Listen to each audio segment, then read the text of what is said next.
Buena noche, bendiciones. Bienaventurados los que lloran, porque ellos recibirán consolación. Eso está escrito en Mateo capítulo 5, verso 4. Obviamente esto no se tiene que ver con un sentimiento, tiene que ver, al igual que la primera bienaventuranza, con un estado de conciencia. Es decir, el haber razonado a través de las circunstancias de la vida y estas circunstancias que nos vienen a todas las personas, al haber analizado nuestra vida, nuestra humanidad, las circunstancias propias de la vida, nos deben de llevar a una conclusión. ¿Cuál es esa conclusión? Que estamos muy necesitados de Dios.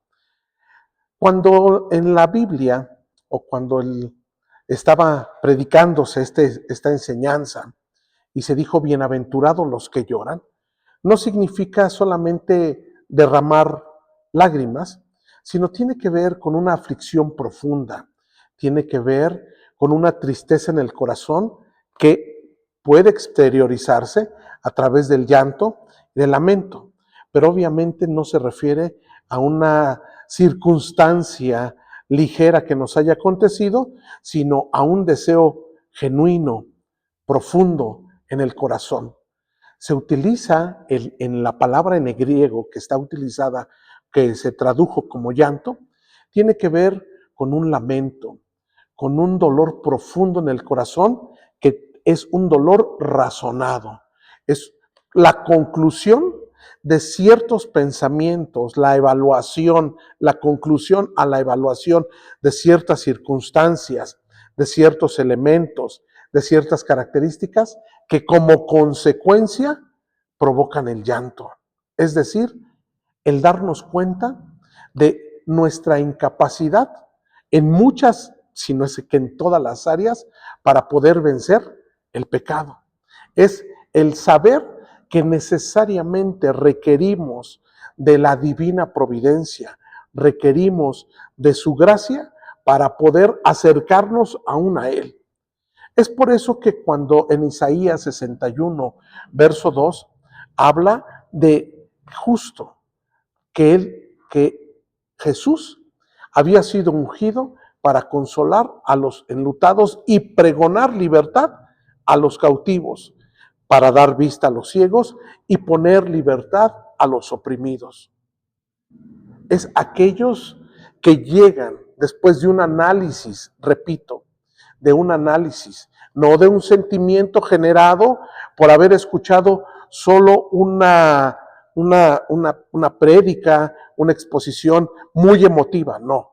Tiene que ver con el análisis, una profundidad de mis elementos, de mis argumentos, de cuáles son las circunstancias que rodean mi vida para entonces poder sentir ese dolor en mi corazón que me va a llevar al llanto. Descubrir que soy incapaz aún por medios propios de acercarme a Dios.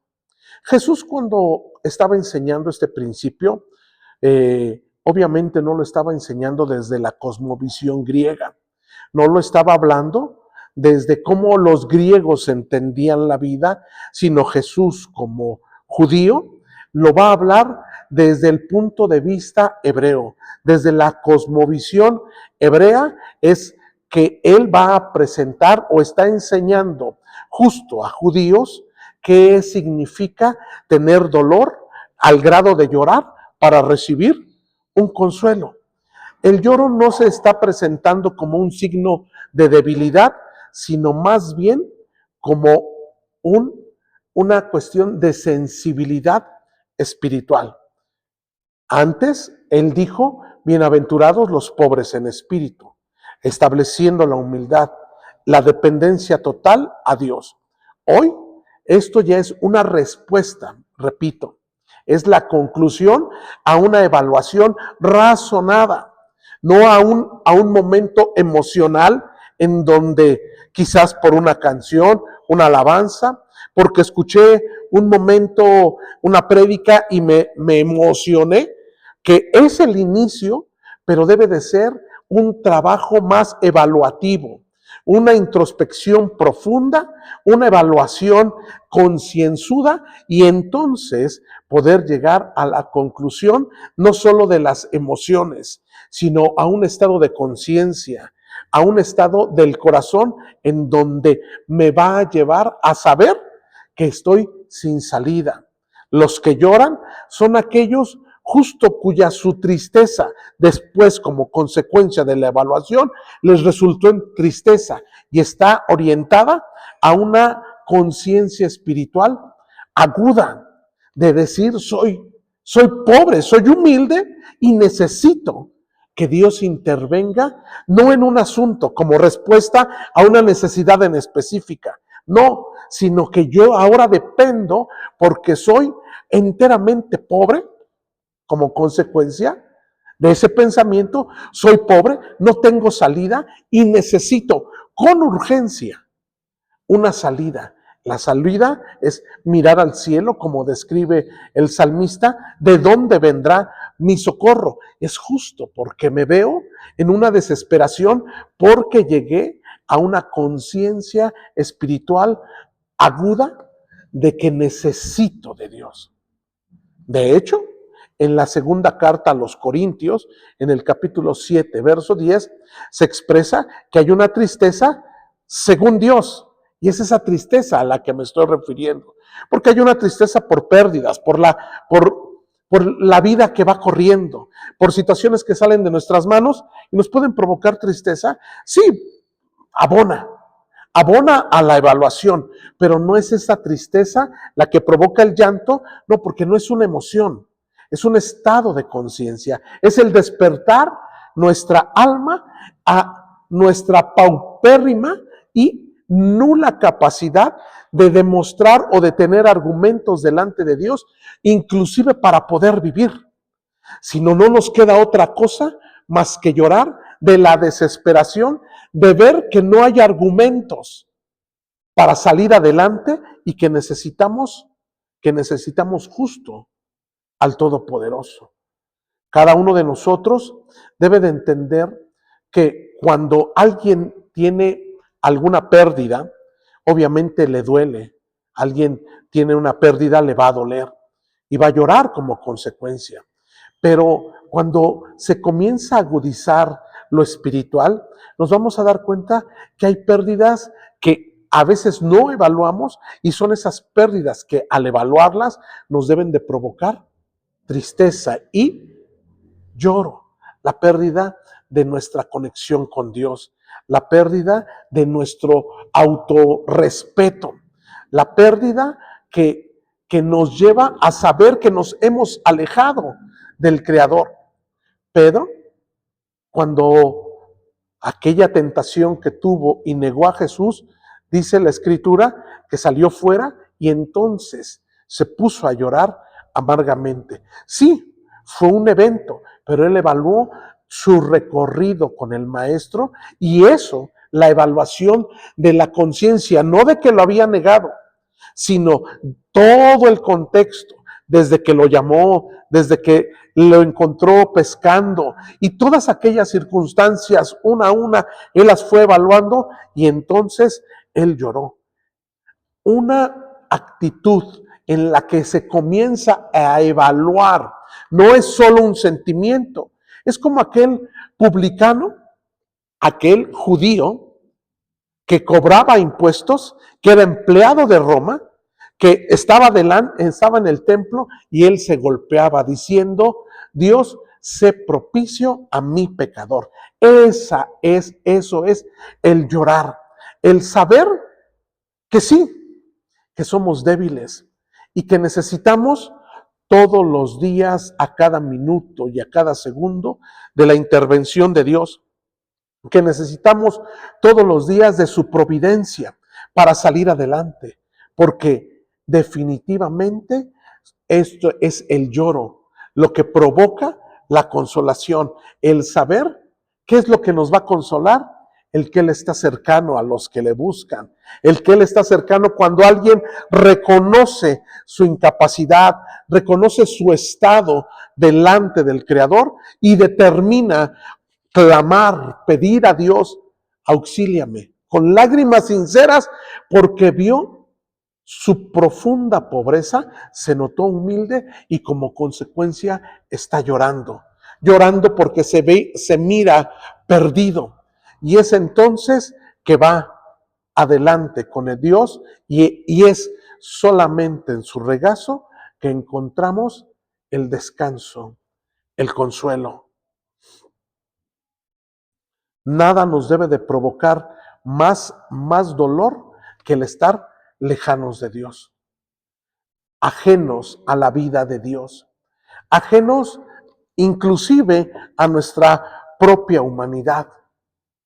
David, justo cuando sucumbió a la tentación con Betsabé y pecó, escribió ese salmo muy famoso, el salmo que algunos le llaman el salmo del penitente, el salmo de aquella persona que reconoce que ha fallado delante de Dios y viene en una actitud arrepentida delante del Creador y entonces llora porque se mira que el lazo, que el vínculo que tenía con el Creador ha quedado roto y entonces expresa angustiosamente: todas las noches inundo de llanto mi cama. Con mis lágrimas estoy regando mi almohada. Eso también está expresado en el Salmo 6, verso 6. ¿Sabe? Los salmos, los 5 libros que conforman los 150 salmos son un manual de cómo podemos acercarnos a Dios, de cuál debe de ser nuestra actitud de lamento, de reconocer que somos polvo y ceniza como lo reconoció Abraham y venir delante de Dios angustiados al ver que no hay ningún argumento con el cual nos podamos presentar delante de Dios y en consecuencia estoy llorando, derramando mi corazón delante de Él, derramando mi corazón diciéndole: Dios, necesito de tu auxilio, necesito que intervengas en mi vida, te necesito aquí y ahora, como también escribe en otro salmo David, diciendo: como el siervo brama, gime por las corrientes de las aguas, así clamo por ti, oh Dios, así clama por ti mi alma. Ese es el deseo de una alma que no solo está sedienta y que está ansiosa por la presencia de Dios, sino que sabe que no hay otro lugar en donde pueda ser consolada. El profeta Jeremías, que vivió en los tiempos de la destrucción del primer templo, él lloraba amargamente por el pecado del pueblo y del juicio, obviamente, eminente que venía sobre el pueblo. Él decía: ¿quién me diera a dar? ¿Quién me diera de beber?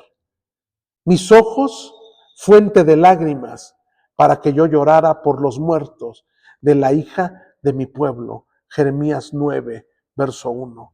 Él estaba llorando también, ahora, no solo porque estaba viendo su condición, sino estaba viendo la condición de aquellos que le rodeaban, de su pueblo, porque al confrontarlos, al decirles, él oraba, hacía confesión, llorando y se postraba delante de Dios, y sin embargo ellos no hacían caso al clamor y a la reconveniencia de Jeremías. Esdras, 70 años después, regresan, convoca a todo el pueblo y también llora. Llora porque se ve lejos de Dios, se ve lejos con toda aquel remanente que habían regresado y que se habían encontrado ruinas, se habían encontrado que aquella ciudad y sobre todo aquel templo con su majestuosidad solamente había ruinas. Y entonces dice la escritura en Esdras capítulo 10, verso 1, que Esdras estaba orando, que justo hacía confesión y lloraba y se postraba delante de los restos de la casa de Dios. Es este lloro al que llega aquella persona que va sintiendo esa desesperación por Dios como consecuencia de una evaluación, de decir necesito a Dios porque no tengo argumentos con los cuales me presento. Una vez que me veo pobre en espíritu, la consecuencia es comenzar a llorar.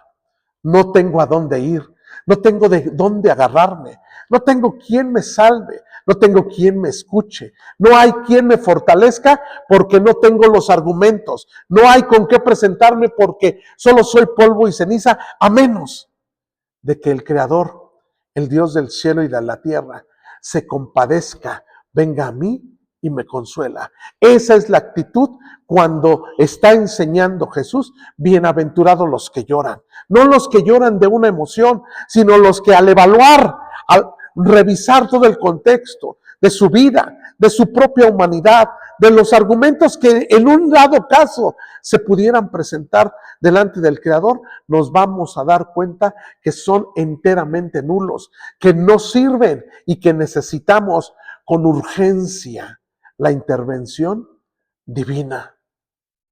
La mujer pecadora en la casa de Simón entró. Ella había evaluado su vida. Se dio cuenta que su vida por muchos años había carecido de sentido, hasta que había escuchado a aquel hombre que le decían hijo de David, aquella persona que muchos murmuraban en la oscuridad por temor a la élite religiosa, a los que estaban en contra de que Jesús se proclamara como el Mesías, decían él era el Mesías. En medio de todo eso, esta mujer encontró consuelo y fue y llorando derramó el aceite y con sus cabellos los limpiaba. Esa era una actitud de decir, si no hago esto, nada me puede salvar. Es un lloro genuino. Y este lloro, bienaventurados los que lloran, no tiene que ver solamente con un evento. Como decir, yo me arrepentí hace 20 años. No, es una actitud de nuestra alma. Es una actitud con la que tenemos que aprender a vivir y a desarrollarme todos los días. No puedo yo por ningún momento dejar de vigilar y que crezca la arrogancia y que crezca esa seguridad errónea y muy equivocada de pensar que porque tengo ya una relación o porque he leído un poco o sé algo o he estudiado, he leído algunos libros o avanzado, decir ya no necesito, no. Siempre vamos a necesitar porque siempre debemos de reconocer somos polvo y ceniza. Abraham, después de muchos años, cerca de 60, de andar con Dios, justo cuando Dios le probó pidiéndole que sacrificara a su hijo. Después de eso, justo cuando Abraham iba a degollar a su hijo Isaac, el ángel le da el mensaje divino. Ahora sé que me temes. Ahora sé que realmente tienes un apego a mí. Eso es justo, vigilar su vida.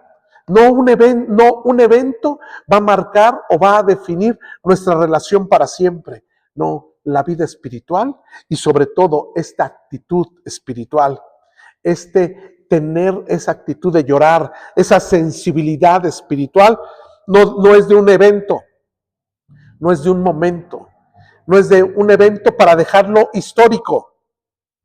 Es una actitud del alma que debe de ser constante, que debe de permanecer constante en nuestra vida.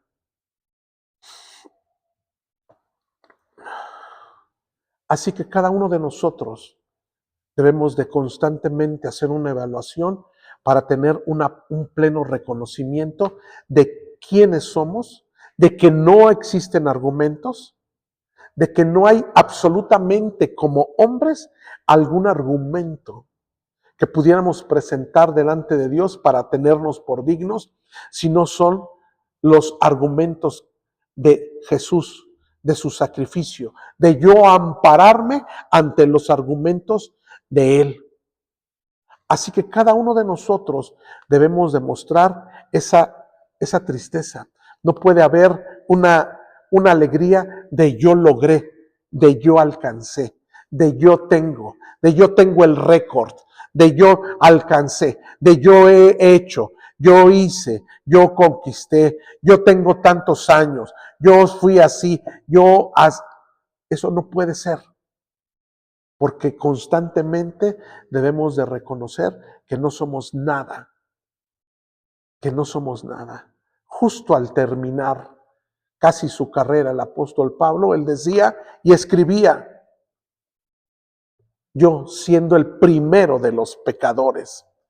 Así que para recibir consuelo, no un consuelo de un evento, no un consuelo solamente de una circunstancia, sino recibir constantemente el consuelo divino, necesariamente yo lo que tengo que hacer es tener la conciencia de que soy pobre espiritualmente, que me va a llevar a una evaluación constante y yo decir, no tener otra más que llorar, para entonces recibir ese consuelo, que en él puedo tener dignidad, que bajo el amparo de la providencia divina, bajo saber que en Jesús tengo todos los días, no de un evento, sino todos los días tengo una oportunidad por su gracia, por su favor, puedo ir transformando mi vida, yo comprometiéndome al reconocer lo que Él me provee, al reconocer lo que Él me da, mi compromiso va creciendo. En esa circunstancia